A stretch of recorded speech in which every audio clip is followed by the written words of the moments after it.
It's time to use these Easter egg borders. I have 11 photos, which is ambitious. I'm Emilee, and you've found Emilee's Paper Caper, where we're all about scrapping our stash and getting pages done. If you're new here, I hope you'll consider subscribing. Please hit that subscribe button and bell icon now. I've selected several papers for the base pages, and I need to trim them to 12 by 12 and get the branding strips off. So first things first, I'll take care of that. I have this cut apart page, which is a Jilly Bean soup from 2012. And all of these cut aparts are related to spring and Easter, so I need to choose a couple for this 2-page spread. And then I also have another Easter layout planned, and I will use 2 of the cut aparts on that page as well.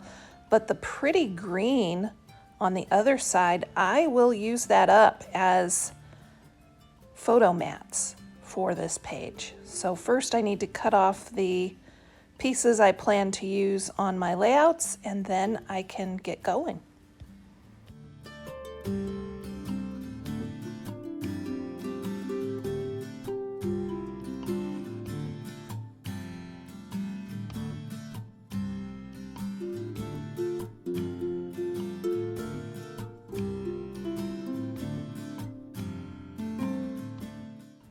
Here's a quick peek at the other Easter borders that I made. I'll use this in another video with photos taken on Easter. Up in the card, I will link to where I paper piece this bunny and make both of these sets of Easter borders.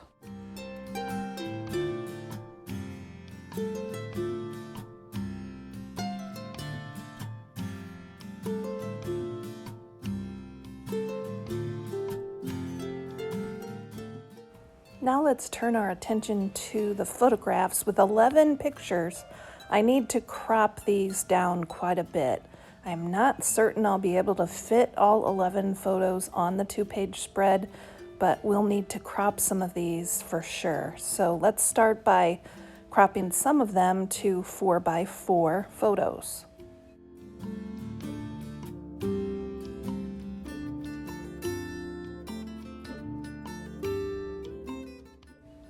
These 2 photos are funny. My husband's taking a picture of me at the same time that I'm taking a picture of him, so that'll be fun to include on this layout.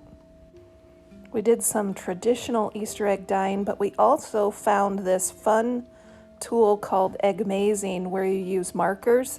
It spins the egg and you decorate the eggs with the markers, and that was a lot of fun. My husband decided to join us this year, which was really cool, and we took some photos of all of the completed Easter eggs, and you can see some of them done with the markers. Here's another good one that can be trimmed to 4 by 4. Let's turn our attention to what's left of that cut apart page and make some 4 by 6 photo mats. I want to use all of this paper up. It has been around since 2012. I think this is a pretty green pattern. I believe that's called herringbone. And so we can just stretch this paper into 4 by 6 photo mats.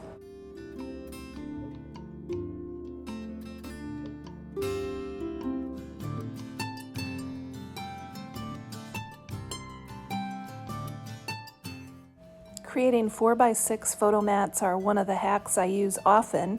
Since I mostly work with 4 by 6 photos, all you have to do is trim a 1/4 inch off of the width and height of the photo, and then those photos fit perfectly on the 4 by 6 photo mat. You can get 6 4 by 6 photo mats out of a 12 by 12.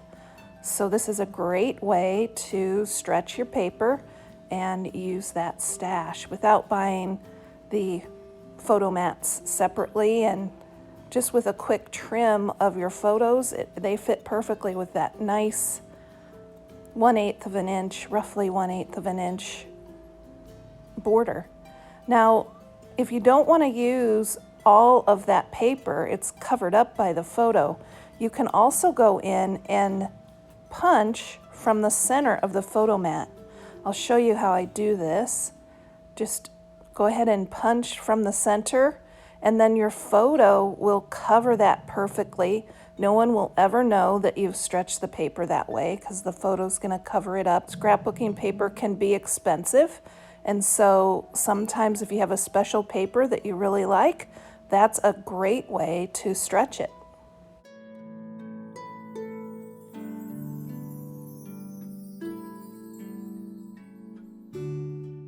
Let's set those photos aside and work on getting the base pages ready to go.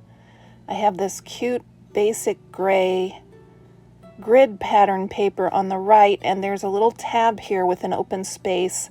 I can put Easter 2022 up there. And I've got this cut apart that is a perfect journal spot, so we'll get some journaling down about our Easter egg decorating fun. Now, you see me reaching to put my tools away, and sometimes I get a question about what is that on my desk. So here is a nice close-up of the tool holder. This is actually a makeup brush holder that I found at Five Below. I love using it. It will hold everything, and then I don't have pens and scissors and rolls of washi tape and stickles rolling around my workspace. They're all tidy and kept in this little makeup brush holder. It was only $5 at Five Below. So let's get this page assembled. When I initially designed these borders, I thought there would be a border on the left and right, and they would be vertical. However, when I picked this right base page, it already has a nice border at the top. So I decided to put that egg border across the bottom of the right hand side, and I think this is going to work out just fine. It's about at this point where I realize 11 photos is going to be too many. I have to make a couple of choices, and I will end up using those photos that I've removed from the layout in a calendar for 2023. I love to make scrapbooking calendars. It's a great way to use extra stash items and extra photos. I will link up into the card a video about my scrapbooking calendars.